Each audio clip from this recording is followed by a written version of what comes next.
This is not just a story. This is revenge.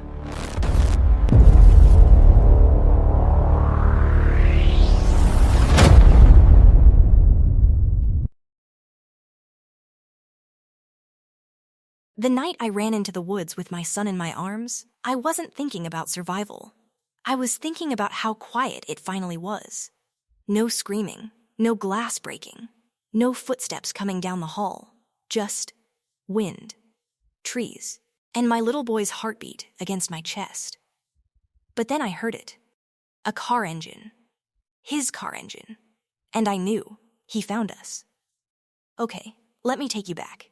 'Cause this story, it didn't start in those woods. It started 7 years before that night. When I was 22 years old, completely in love, and absolutely blind. His name was Marcus. And Marcus, God, Marcus was everything when we first met. Tall. Charming. The kind of guy who opens doors and remembers your coffee order and makes you feel like you're the only woman in the whole world. My mama loved him. My girlfriends were jealous. I thought I hit the jackpot. I really did. We got married fast. Too fast, looking back. 8 months after our first date, I had a ring on my finger and stars in my eyes. And for a while, it was good. It was really good. But here's the thing nobody tells you about people like Marcus. They don't show you the monster right away. They wait. They wait until you're comfortable. Until you love them. Until you need them. And then they let you see who they really are. The first time Marcus hit me, we'd been married 14 months. We argued about something stupid. I honestly can't even remember what it was. And then, crack. His hand. My face. I just stood there, frozen, couldn't even cry. He was crying though. He was the one crying. Baby, I'm so sorry. I don't know what happened. That's not me. You know that's not me. I love you so much. It'll never happen again. I swear it'll never happen again. And I believed him. God help me, I believed him. But here's the thing about that kind of promise. It's always a lie. It happened again. And again. And again. By the time our son Tyler was born, I had learned how to cover bruises with foundation. I had learned which lies to tell the doctor. I had learned to flinch before he even raised his hand. And the worst part? I had stopped thinking I deserved better. That's what years of that does to you. It doesn't just hurt your body. It rewires your brain. Makes you believe you're nothing without him. Makes you believe nobody else would want you. Makes you believe it's your fault. Every single time. But then Tyler started school. And one afternoon, his teacher called me. She said, "Mrs. Carter, Tyler drew a picture today. In art class. I'm a little concerned about what's in it." I went to pick him up and she showed me the drawing. It was our house. Stick figures. A big one, Marcus. A small one, me, on the floor. And Tyler, standing in the corner, with his hands over his ears. I stared at that drawing for a long time. And something inside me just broke open, not in a sad way, in a done way. That was the moment I decided, not for me, for him. For my son who was learning, at 6 years old, that this is what love looks like. And I was not going to let that be his story. But leaving Marcus wasn't simple. I want you to understand that. Because people always say, why didn't you just leave? Like it's easy. Like you just pack a bag and walk out and that's it. You don't understand. Marcus controlled everything. The bank account, the car, my phone plan. He knew my mama's address, my sister's address, my best friend Dana's address. He had said to me, more than once, very clearly, if you ever try to leave me, I will find you. And it won't be good for either of you. He meant it. I knew he meant it. So I had to be smart. I had to be invisible. I spent 3 months planning. 3 months of acting normal. Smiling at dinner. Saying yes, baby, and of course, while quietly, carefully, secretly, I was building my exit. I opened a cash account at a bank he didn't know about. $20 here, $15 there. Money from grocery change, from selling stuff on Facebook Marketplace when he wasn't home. I called a domestic violence hotline from the school parking lot with Tyler in the back seat eating goldfish crackers. They gave me a plan. They gave me hope. The night I chose to leave, it wasn't planned. Something happened that pushed it forward. And this is the part that still makes my hands shake when I talk about it. Tyler had spilled juice on the carpet. Just juice. He was 7 years old. It was an accident.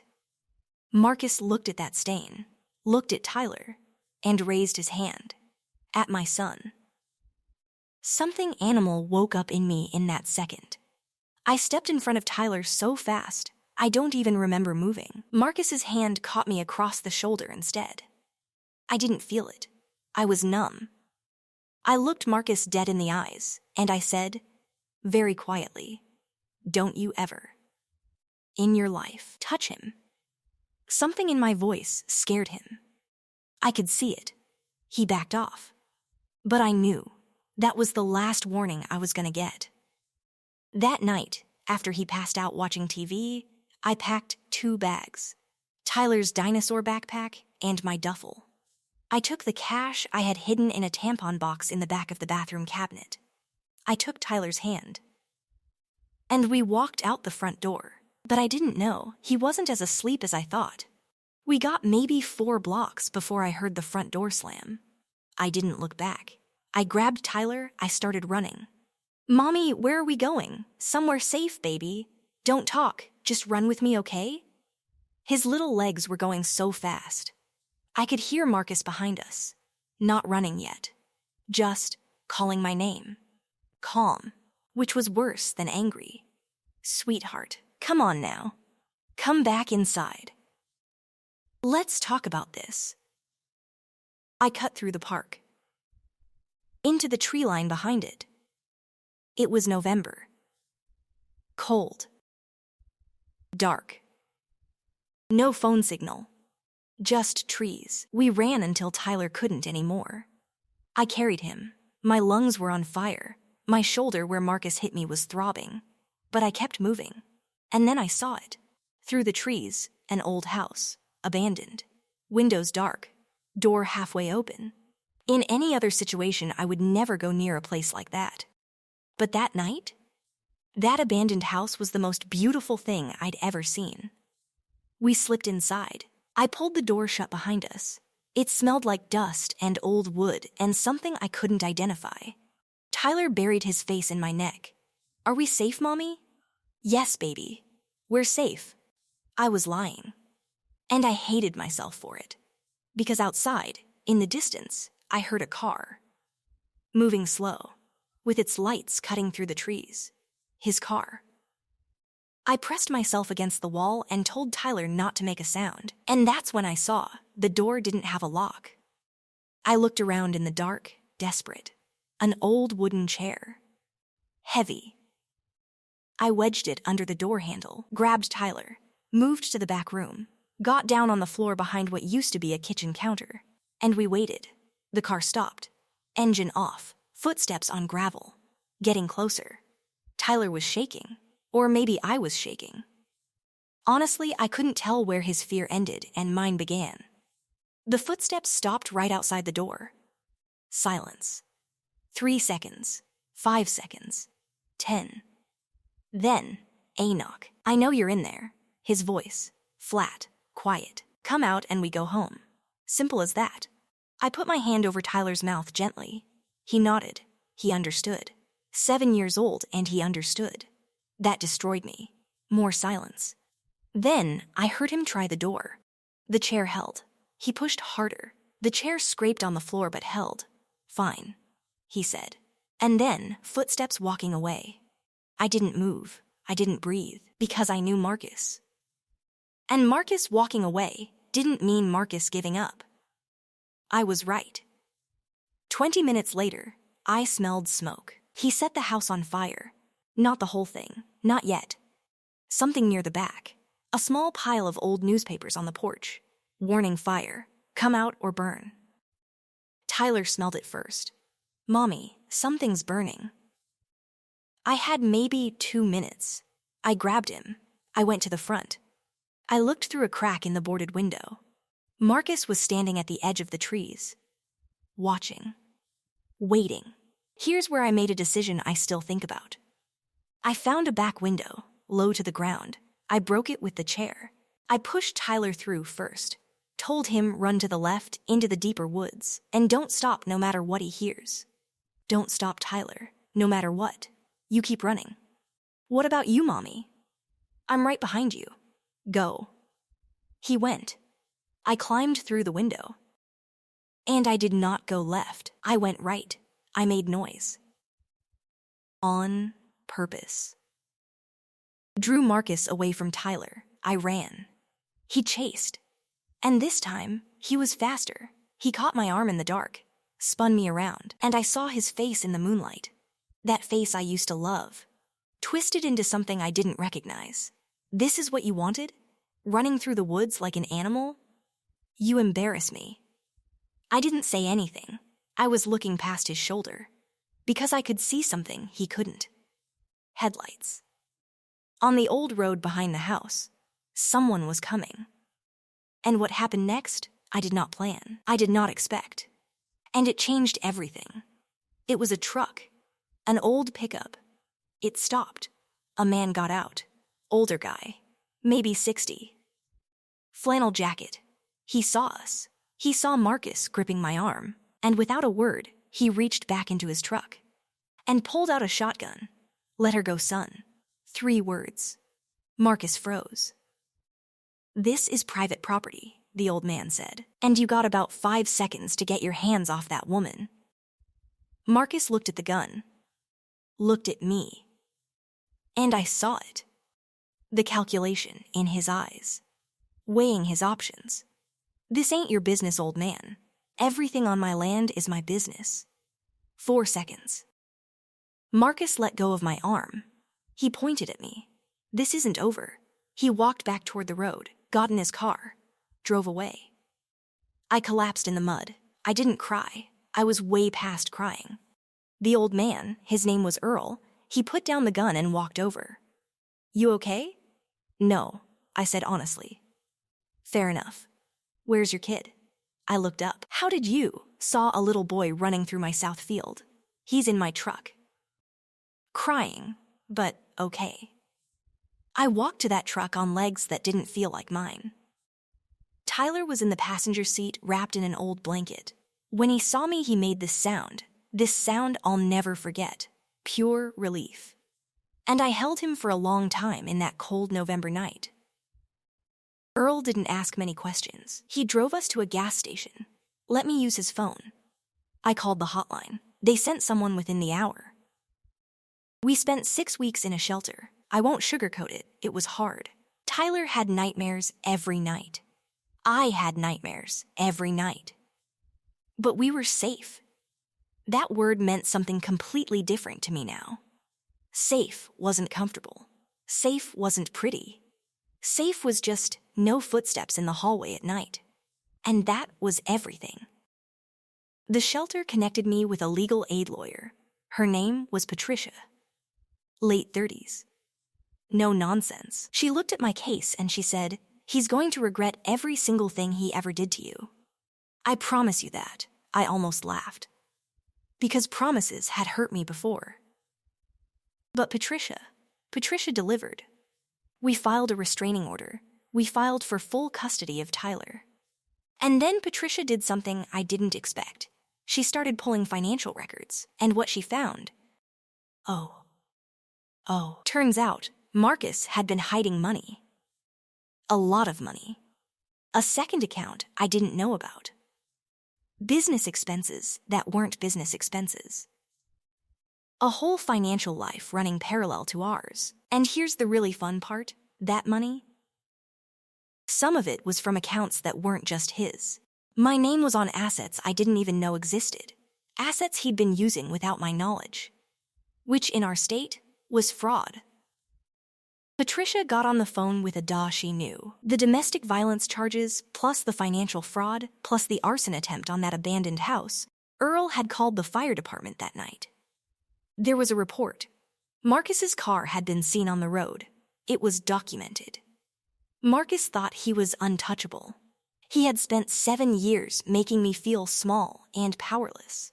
He genuinely believed I would just disappear, go somewhere quiet and broken and never be heard from again. He did not account for Patricia. He did not account for Earl's fire department call. He did not account for Tyler's teacher, who had kept that drawing, who had, unknown to me, documented concerns over 2 years. Who showed up to testify? I sat across from Marcus in that courtroom. First time I'd seen him since the woods.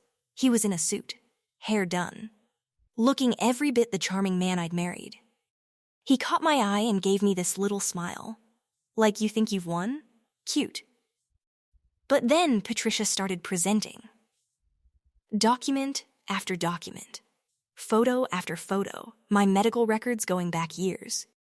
Tyler's drawing, blown up on a display board. Tyler's teacher on the stand, voice shaking, talking about a little boy who flinched every time an adult raised their hand.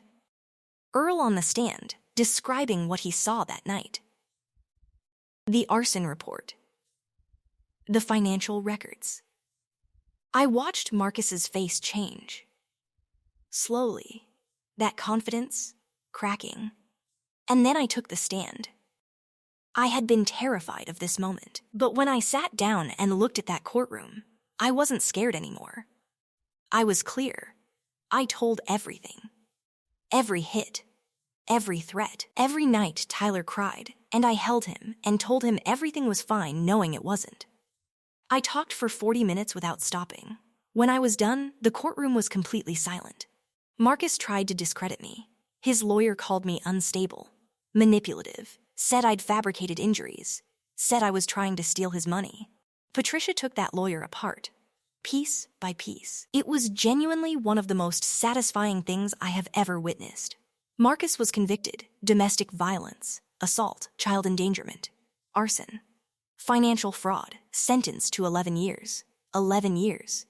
I sat in that courtroom and I felt nothing at first, just numb. And then Tyler, sitting next to my mama in the gallery, he reached over and took my mama's hand. And my mama looked at me and mouthed, "It's over." And that's when I cried. Not sad crying, not scared crying. The other kind. The kind that comes from somewhere so deep you didn't even know it was in you. The kind that is just release. In the divorce settlement, I received the house. I received half of all the assets, including the ones he'd hidden. Tyler got full custody to me with 0 visitation from Marcus until Tyler is an adult and chooses otherwise. We moved. New city. New school for Tyler. New apartment with a little balcony where I drink my coffee every morning and watch the sun come up. Tyler is 10 now. He plays soccer. He laughs all the time. And sometimes, just sometimes, I'll see him do something so normal. Laugh at a cartoon. Argue about video games. Just be a kid. And I think about that drawing his teacher kept. And I think about how different his picture would look now. I still think about that night in the woods sometimes. The cold. The dark. The smoke. My son's heartbeat against my chest. But I don't think about it with fear anymore. I think about it, and I think, that was the night I chose us. And I'd do it again. Every single time. I want to ask you something before you go. Because I know there's someone watching this right now who is where I was, thinking nobody will believe them, thinking they can't afford to leave, thinking their kids are better off with 2 parents, even a broken situation. I need you to hear me. You are not crazy. You are not overreacting. And you are not alone. The night I ran into those woods, I had $63 and a dinosaur backpack. And I made it. You can make it too. Now I gotta ask you, when I stepped in front of Tyler that night, when Marcus raised his hand at my son, would you have run that same night? Or would you have waited for a safer moment? Drop it in the comments. I read every single one.